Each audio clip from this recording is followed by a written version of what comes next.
just do a quick overview of where we're headed today. We're already involved in our sharing experiences. We're going to do a very, very brief overview in neuroscience. And this one is particularly just things that pertain to what we're talking about today. We're also going to take a look at metacognitive skills, another one of my favorite topics, and then ANSWER, which is an acronym. Education is ripe with acronyms, but we're going to break it down and use that acronym to think about the tools that we can use to support, again, our students' success. So consider for a few moments that our brains are more flexible and multidimensional than any computer. And one of my fun little books referred to it as our supercomputer, and the neural pathways as superhighways. That was, as you might guess, it was a book geared toward teaching neuroscience to kids, but we all are kids, really. You can learn 7 facts per second for the rest of your life and still have room in your brain. And we're going to talk more about that concept in just a few moments. And one of the things that I have recently discovered is that it's not just in our head, that our whole bodies are involved in the things that go on in our brain, and that we that we remember, or things that those neural pathways. This one I'm thrilled about. It will improve with age. So neuroplasticity stays with us all the way through. So we definitely do not lose brain capacity as we age, for which I am very grateful. And we are capable of making an unlimited number of synaptic connections or patterns of thought. The synapse is where, on the axons, where the information travels along the axon to the dendrites of the other one, crosses the synapse between the two neurons. And our brain, every brain is totally unique. There are no two alike. Here's just a few basic facts besides what I just presented. And but these particular ones have some things to do with what we're going to be talking about today. Our brain contains, well, first of all, of course, there's 2 hemispheres in our brain. And while they are similar in all of the components of them, they react to things slightly differently. But each hemisphere has an amygdala, and that is what processes our emotions and what determines our initial response to stress. It's like an emotional switching station. And when I very first learned about this, the term was used, a hijacked amygdala.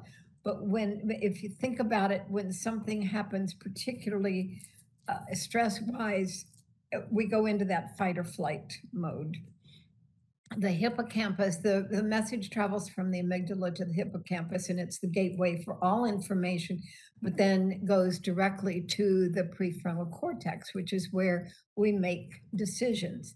And depending upon the level of stress, those decisions might be logical and the way we want to think that we are processing things. But if it's a high level of stress, your brain almost immediately goes into whatever it takes to bypass that. So let's see if we can dispel some of those other myths about neuroscience. That our brain development finishes by whatever article you're reading will have an age. And as we have already found out, our brains have this neuroplasticity, and they are able to continually learn and continually make new pathways, even to the point of when there's damage in the brain, say from a stroke or something, that the brain can bypass those damaged areas and still and still function beautifully. The 10% of the brain is one of those myths that for some reason hangs around. If that were the case, and we had 90% of anything that we weren't using, it would be really ridiculous. Our brain is constantly in action, using all of it. And the idea of left brain or right brain is another one of those myths. They process things slightly differently, but the same components, the same parts are in both sides of it, and they cross back and forth between. Things are saved in multiple areas. Those memories that you brought forth are from a variety of different areas. It brought it in from a lot of different parts of your brain. And the learning style thing is one of those myths that just won't die. There is absolutely no empirical evidence that teaching something in a student's preferred learning style helps them learn any better. The most effective thing is to teach the information in the way that it is that the information dictates. For example, if you wanted them to interpret, say, an art, then that would certainly be a visual piece. But if you wanted them to read something and interpret it, then that would be verbal. So teaching to students' learning styles is one of those myths that don't die, as is the whole multitasking. And one of the things that I read, and I'll try to get back to it in a minute. I don't want to, you know, indicated that there are several steps in switching. What our brain does when we think we are multitasking is literally switching from one to another. It takes fractions of a second, so we think we're functioning in both directions at the same time, and we are not. The only exception to that would be the automatic things that we do. We know how to walk and think at the same time, because walking is one of those automatic things, as is our breathing and our heart rate. And one of the other myths, and there's a bunch of them out there, is that our brains shut down when we're sleeping. I suspect that most of you are well aware that they do not. Actually, that's when our brains really go to work and start putting stuff where it belongs, because we tend to scaffold information and put things back into the areas where they belong.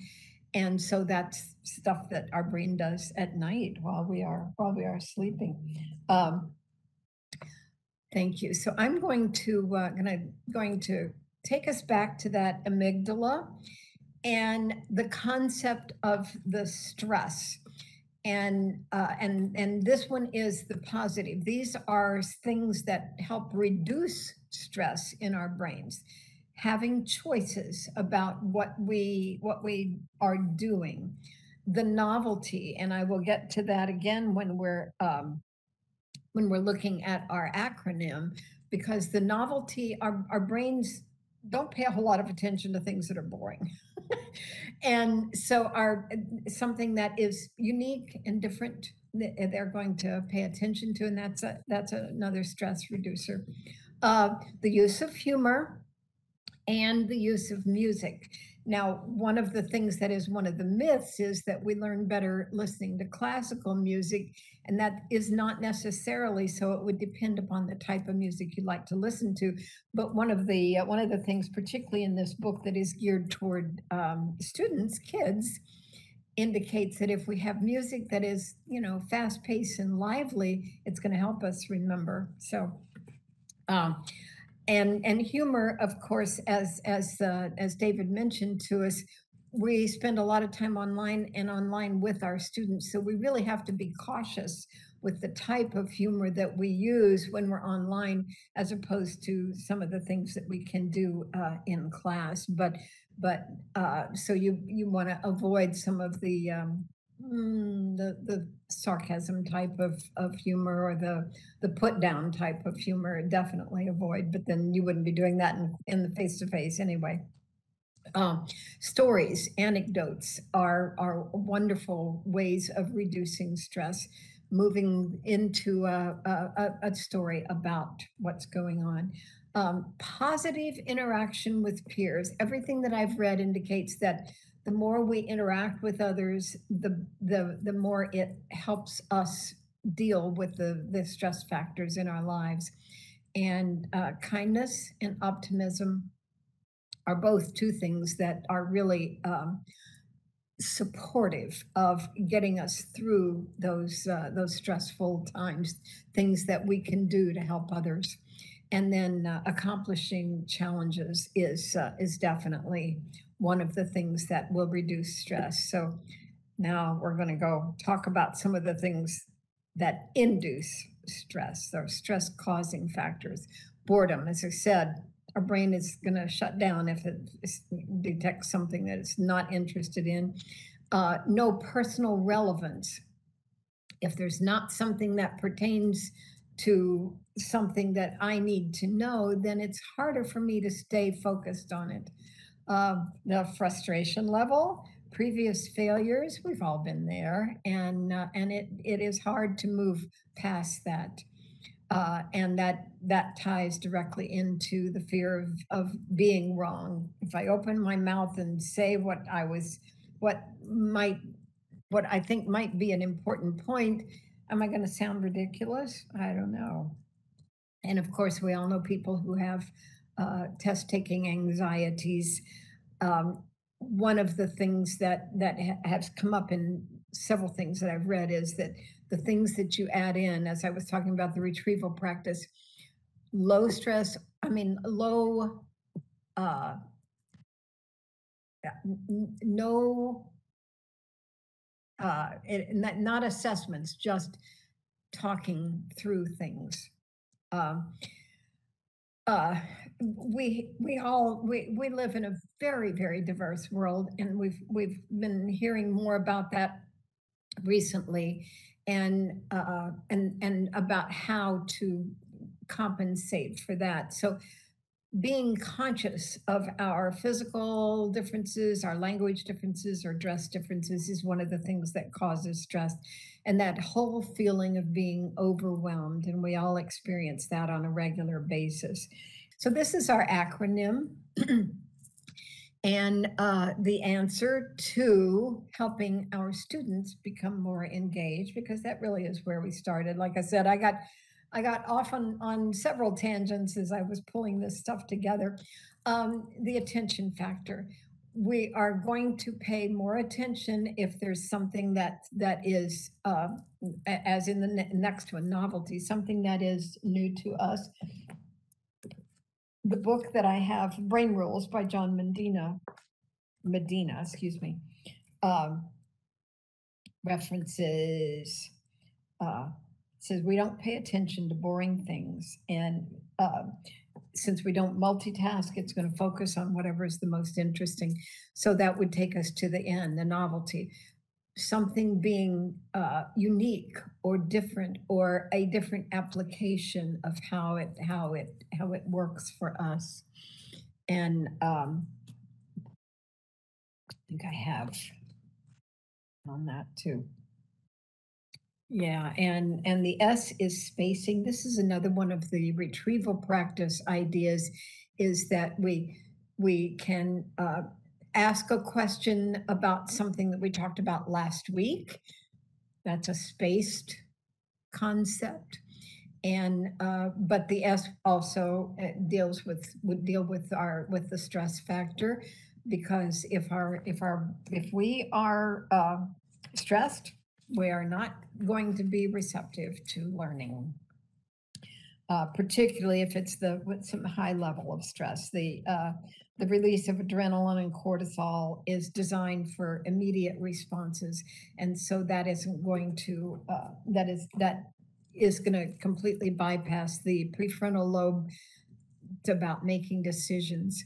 So the why, and this is making sure that you have shared. We talked a little bit about this last week, making sure that you share with your students the reason that we are talking about whatever it is what is our topic for the day, that so that they know that it is important and it's a part of what's going to be there for them to learn.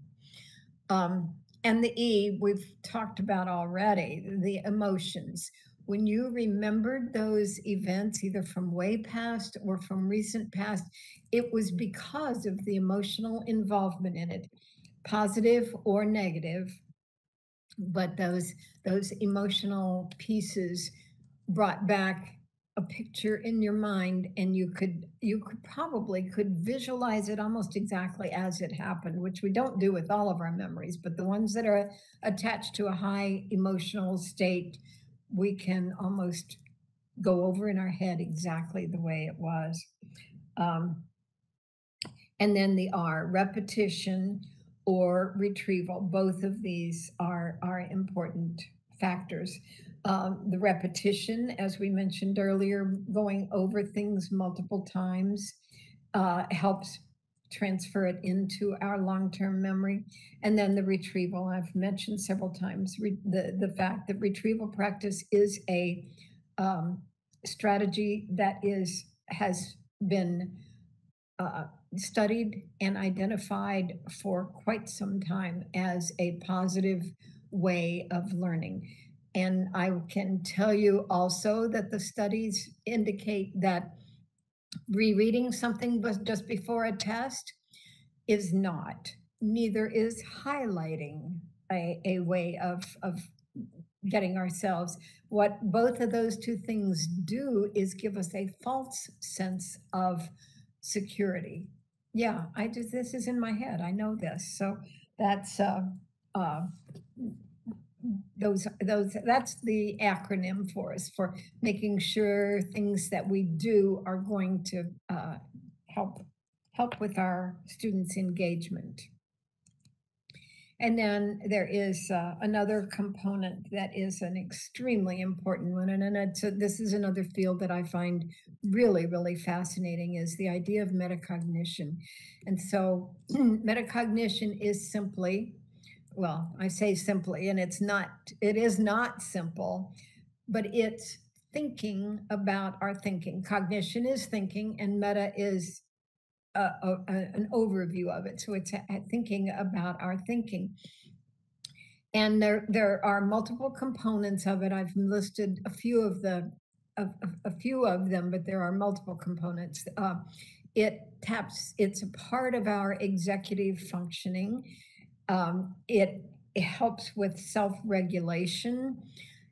Interestingly, we hear about critical thinking as being one of the 21st century skills. Metacognition leads to that. It helps with that. Higher order thinking, moving ourselves, as David mentioned, moving ourselves into the higher levels in the Bloom's taxonomy is what takes us to the critical thinking, and including higher level and lower level at the same time, in multiple forms, is also a way of doing that. And several of you mentioned or made references to things that are a part of mindfulness. And so these are components of metacognition. And one of the things that we probably all know, if we reflect on it, is that most of the skills for metacognition need to be taught. The skills are the cognitive assets that help us. So reflection, we often will use reflection as one of our objectives, but do they really know what we mean by that? So teaching how to effectively reflect on things is a key component. Looking at practical optimism, finding the positive in whatever is going on and thinking about it from that perspective. Excuse me, please. Self-monitoring is taking the time to stop and think about what am I doing and how is it impacting what I'm getting out of this? And of course, the skill of goal setting is one that we definitely need to teach and need to make sure that they're aware of. And selective attention. You mentioned this in one of the items in the last thing that we did is making sure that we stay focused on one thing and not letting ourselves get diverted. One of the tools that I read about indicated setting yourself a timer for however long you feel like you can stay focused. And then when that timer goes off, get up, go get a drink of water, walk around, and then get back to it to set the timer again. So the skills of metacognition are extremely important.